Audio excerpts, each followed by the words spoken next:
गृहमंत्रीपदावर चर्चेतून अंतिम निर्णय समोर येईल. शिवसेनेला हव्या असलेल्या गृह खात्याबाबत एकनाथ शिंदेंची प्रतिक्रिया.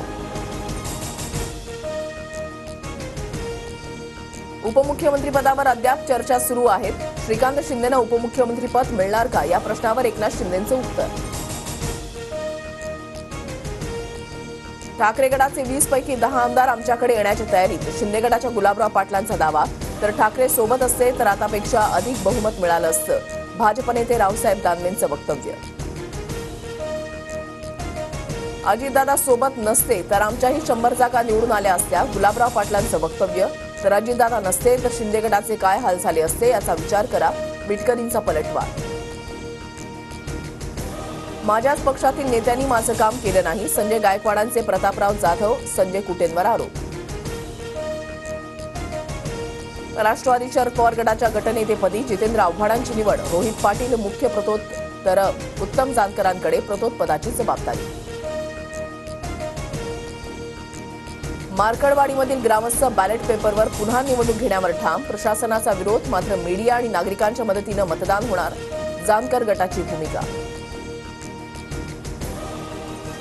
प्रत्येक दाम्पत्याला 3 अपत्य असावी. लोकसंख्या वाढीचा दर 2.1 पेक्षा कमी व्हायला नको, अन्यथा समाज नष्ट होतो. सरसंघचालक मोहन भागवतांचं विधान. धाराशिवमध्ये मनोज जरांगेंचं शक्तीप्रदर्शन. यापुढचं आंदोलन मुंबईतील आझाद मैदानावर होण्याची शक्यता. जरांगेंचा इशारा. मतदारांची संख्या वाढवल्याबाबतच्या याचिकेवर सुप्रीम कोर्टामध्ये आज सुनावणी. मतदान केंद्रांवरील किमान मतदार संख्येमध्ये वाढ करण्याच्या निवडणूक आयोगाच्या निर्णयाविरोधात याचिका. महाराष्ट्र तेलंगणा सीमेवर चालपाका जंगल परिसरामध्ये 7 नक्षल्यांचा खात्मा. AK-47 रायफलींसह मोठ्या प्रमाणात दारुगोळा आणि शस्त्रसाठा जप्त. दक्षिण भारतावर धडकलेल्या चक्रीवादळामुळे 5 डिसेंबरपर्यंत राज्यात अवकाळी पावसाचा इशारा. मुंबईमध्ये काल 17°C किमान तापमानाची नोंद. ईव्हीएम हटावसाठी उठाव. दिल्लीतील रामलीला मैदानावर काँग्रेसचं आंदोलन. विधानसभा निवडणुकीमध्ये पैशांचा वापर आणि ईव्हीएम घोटाळा झाल्याचा आरोप.